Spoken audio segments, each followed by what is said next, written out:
Today there are so many different views on our human origins, it's confusing. Whereas some authors and speakers intentionally mix different views and treat them as the same. Our guest today shows that if you ask the right questions, then the answers to who believes what are very clear indeed.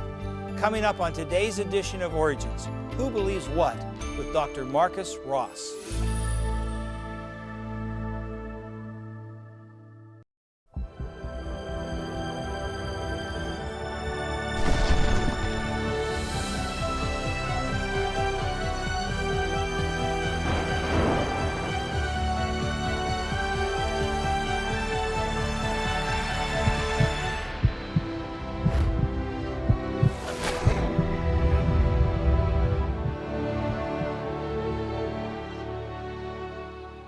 Hello, my friends, and welcome to Origins. My name is Donn Chapman, and it's my privilege to be your host.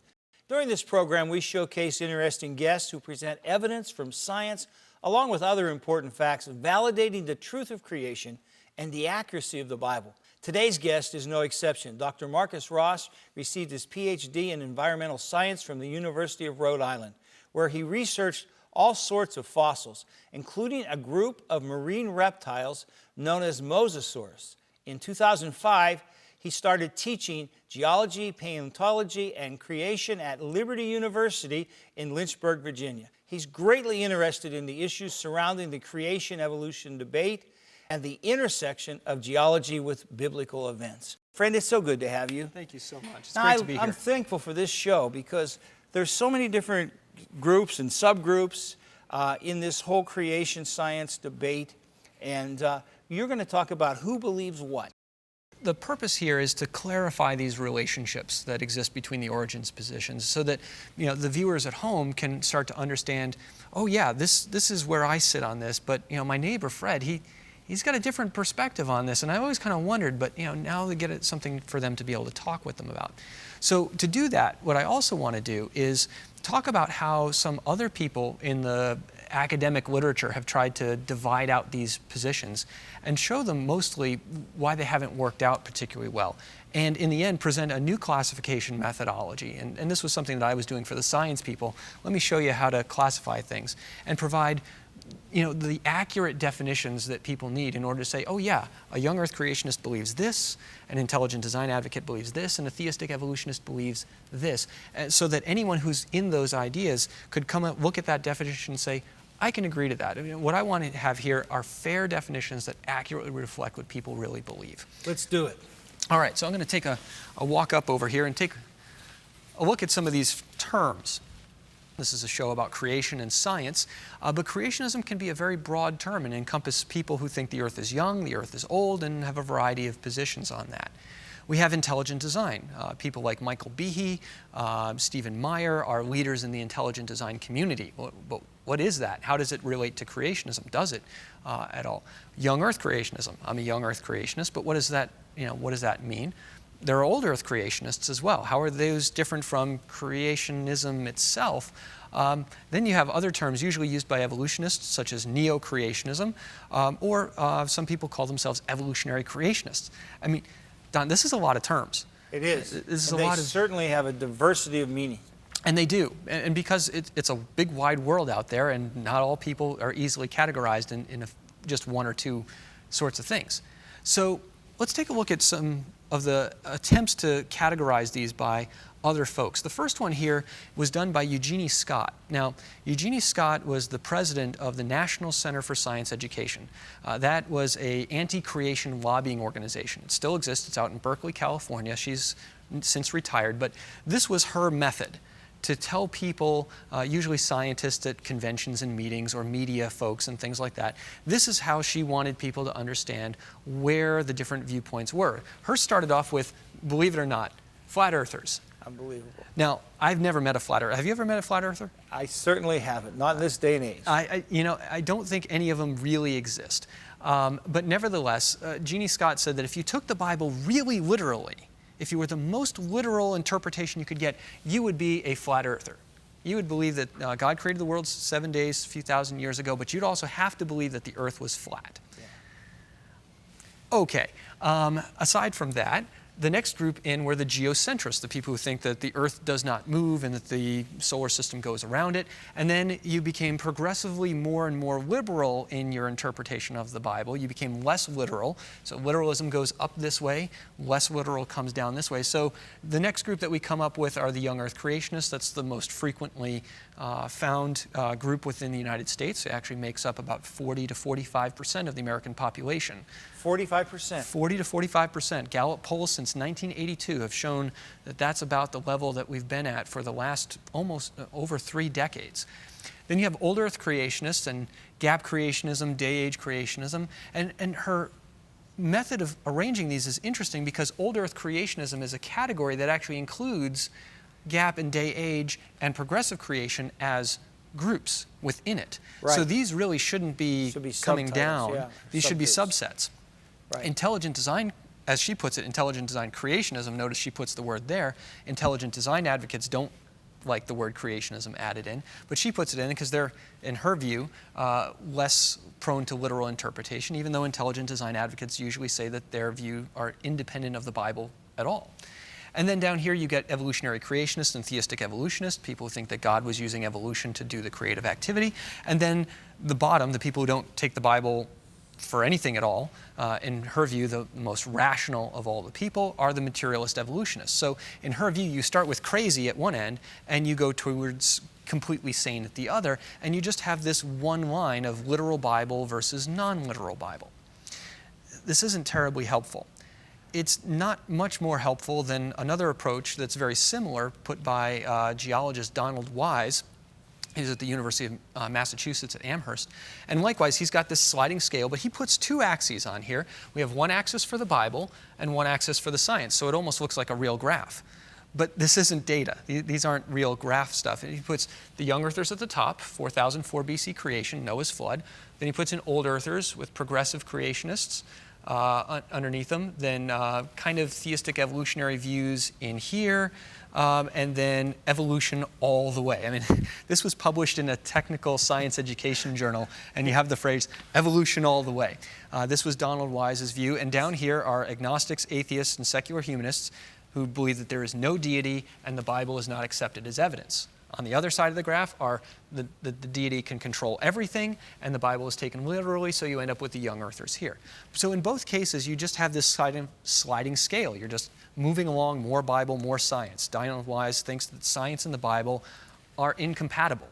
And again, the implication is that those are the really smart people over there. That's right. This is where he is, yeah. And that's where all his friends are. It's smart. Yeah. It's smart, right. So what I wanted to do was actually go into the same journal that Donald Wise published this and say, there's got to be a different way to do this. And one of the reasons that the journal ultimately accepted my paper was that they had published this, and this could be considered part of the dialogue, because there were people such as Eugenie Scott who didn't want my paper published and called for it to actually be retracted after it had been published. And the editors, to their credit, said, no, we won't do any comment and replies on this, but we're going to let it stand where it was.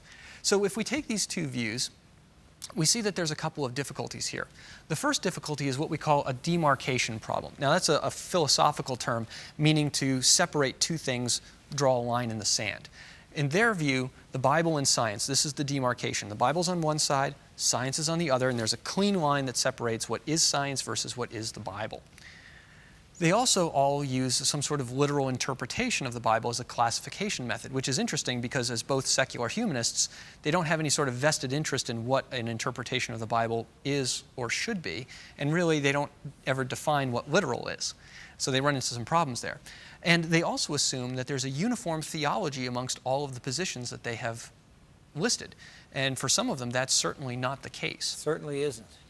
The difficulty here is that if the Bible's not science, it cannot guide research, right? Because if science is about research and the Bible is not science, then you can't use the Bible to investigate the world.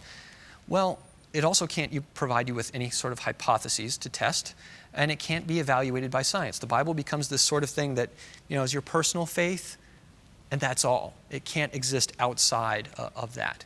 But we've got a lot of interesting historical counterexamples to that. Carl von Linné is the one who came up with the biological system of naming animals by genus and species. Right? We are Homo sapiens. Right.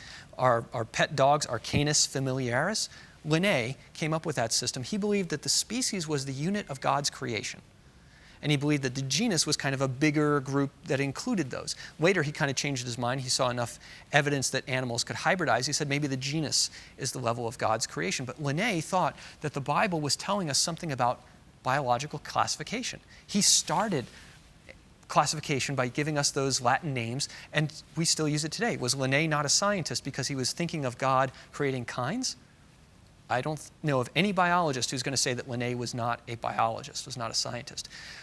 Paley wrote in the 1800s about natural philosophy and the idea that you could use the organisms and the features of those organisms to identify God's handiwork. Whether you agree with Paley or not, in the philosophy and history of science, Paley's a scientist. Isaac Newton. Yeah. Okay, I think we can even just leave that. Isaac Newton believed that God created the world and put the heavenly bodies in motion in a particular way and then allowed the rules of physics to govern them once they were already established. Was Newton not a scientist because he thought God created the world? Yeah, the evolutionist has a real history problem.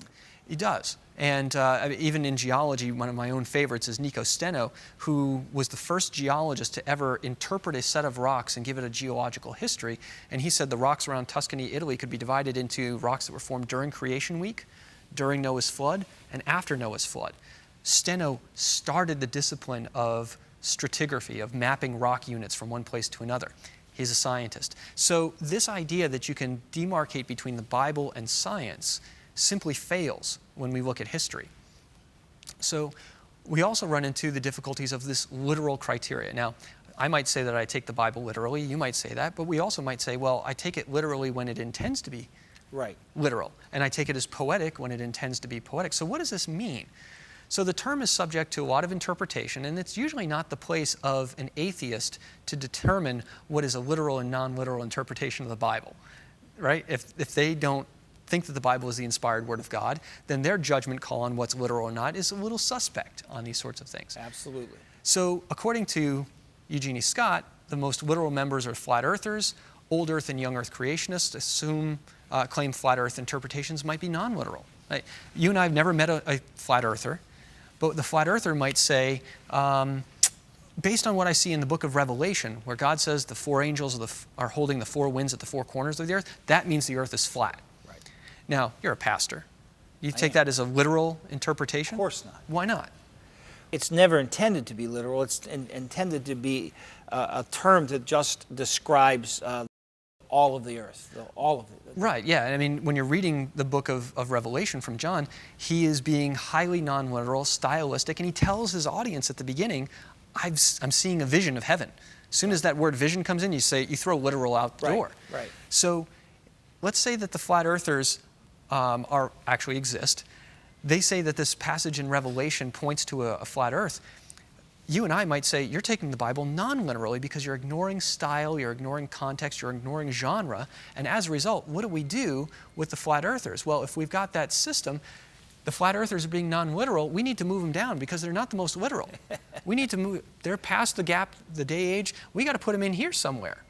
Well, if this is where your rational people are, right? If this is where all the smart people are, and you put the flat earthers right next to them, something's wrong with the system here. This just doesn't quite work. So literal fails as a criteria. It depends what your agreement on literal is, and there isn't that kind of agreement here. And it's certainly not for them to make that decision. So we have difficulties with uniform theology. Old Earth creationists, in Eugenie Scott's part, include intelligent design creationism. But within intelligent design creationism, there are young Earth creationists. So that doesn't seem to work. You should put it up over here, right? Well, except for there's also people who think that God used common ancestry and evolution. So some of them belong in here and some of them belong in there. So intelligent design doesn't actually work. Many of the intelligent design people would say that they're not really looking at the Bible. They're just looking at evidence from science. They aren't saying that we're going to define at all what this intelligence is that designs. We're just saying something designed it, right? And some of the intelligent design advocates are not even Christian. There's a real secular dimension to it, right? So we've run into more problems here. And that's That's what we get here. You think that this is a Christian perspective, and there's people in intelligent design who are Jewish, who are agnostic, who are Muslim, Yes. who are taking a variety of different positions. It doesn't belong on the Bible. We can't put that as an axis and actually help people understand what's going on. So, what do you do with all this sort of stuff? Clearly what you have to do is you've got to scrap it. We've got to develop some kind of new method. And hopefully we'll be able to do that. Well, we're going to do that because I peeked at the notes, and it's going to be great. But before we do, we have to take a break. Don't you go away. This is very important and also fascinating. We'll be right back.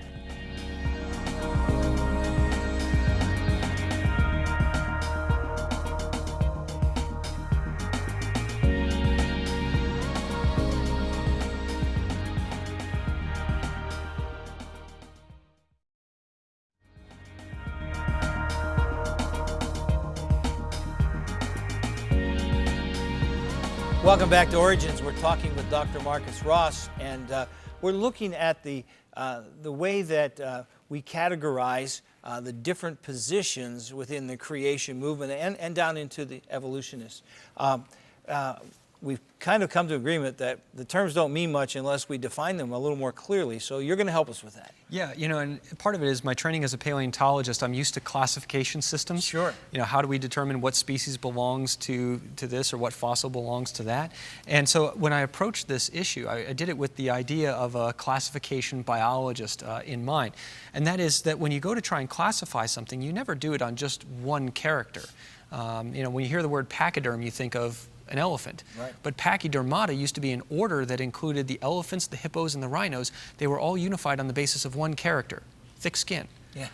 But that's the only thing that they had in common. Right. They were big gray animals, and Right. that was it. And it turns out that Pachydermata as a group didn't work in the same way that these types of classification systems don't work. That's a great analogy. We need something that's bigger and that defines things accurately. We have to also avoid these pitfalls that I've just kind of walked our way through. We don't want these science, non-science demarcations. We don't want single character divisions. We need more than one character.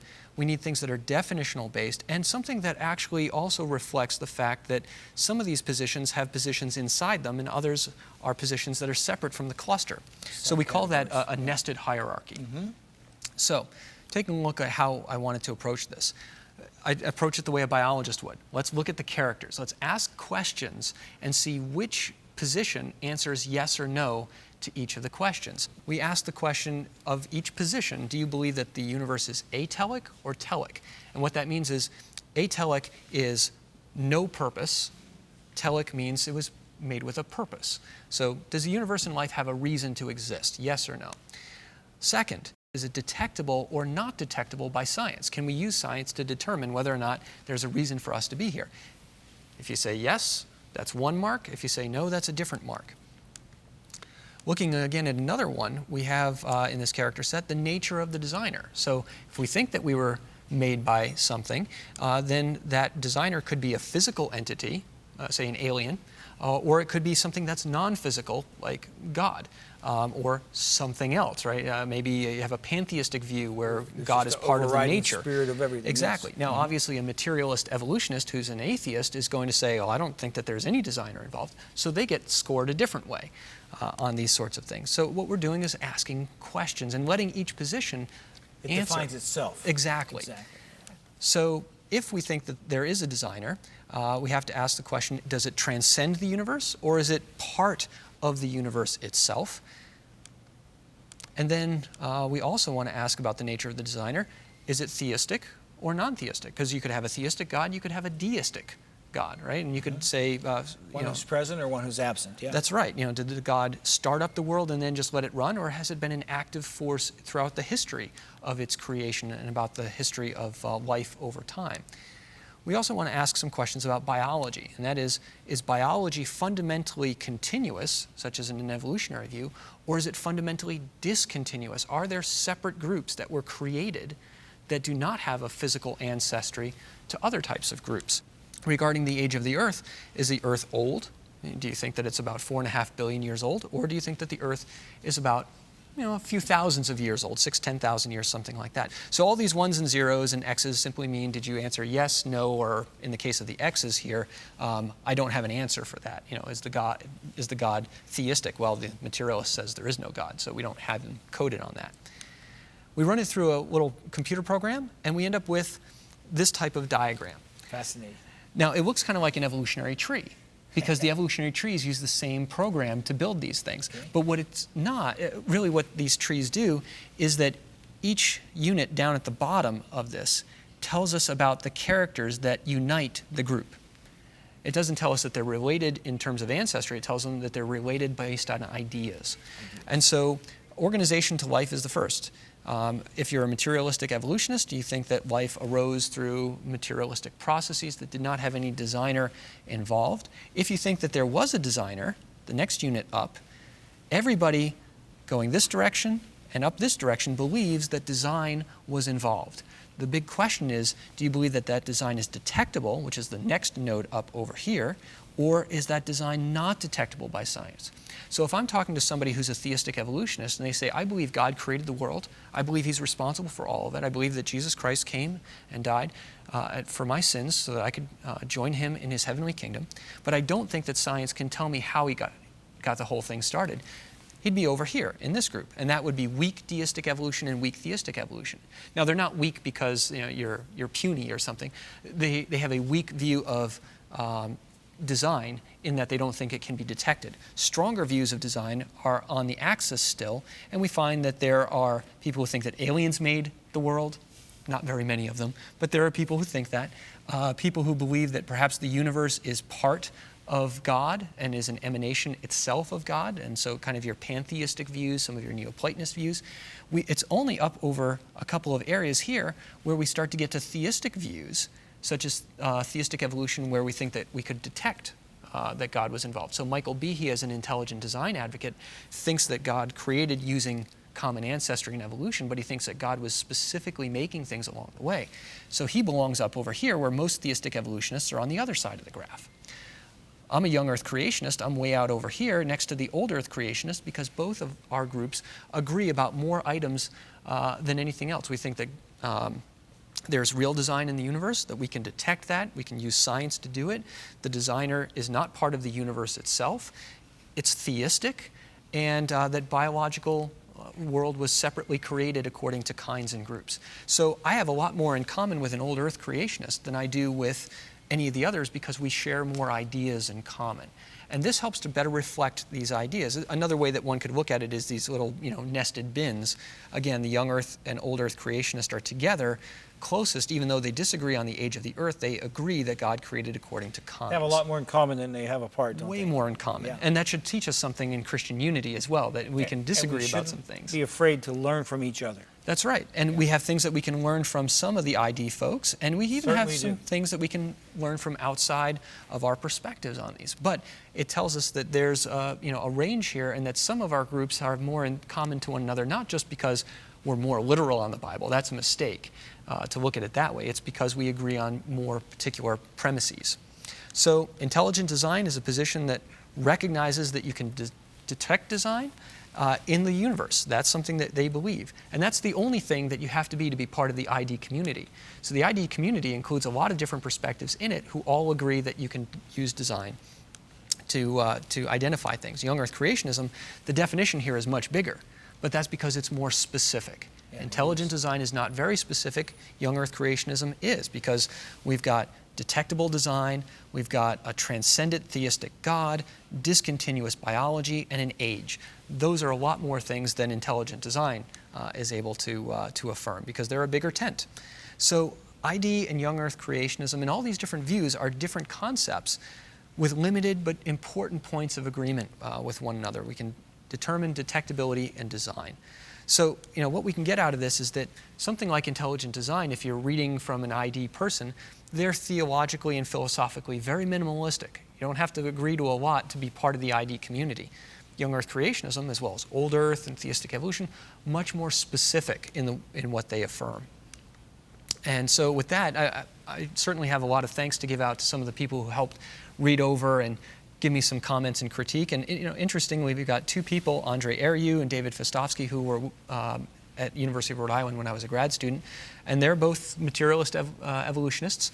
Paul Nelson and Kurt Wise, both young Earth creationists, but Paul Nelson works with the intelligent design community, and Kurt Wise is much more aggressive on the young Earth perspective. So it's from learning with friends and colleagues like this that something like this can help the broader community understand when you talk to your neighbor, when you talk to your friends, when you talk to a kid at school, who does believe what and why. That's a great thing you've done. Thank you.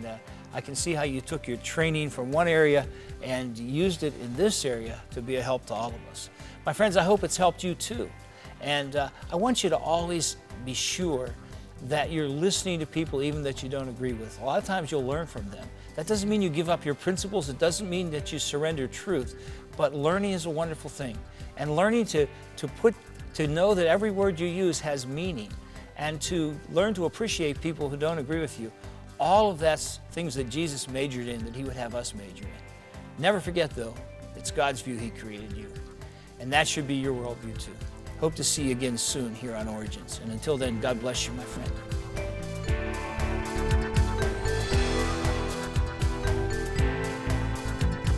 Thank you for watching this edition of Origins. For a DVD of this series, you can order online or send a $12 donation to cover shipping and handling, and write to Origins Program number 1613, Cornerstone Network, Wall, Pennsylvania 15148. If you like a copy of the PowerPoint information presented today, you can download an episode guide at originstv.org.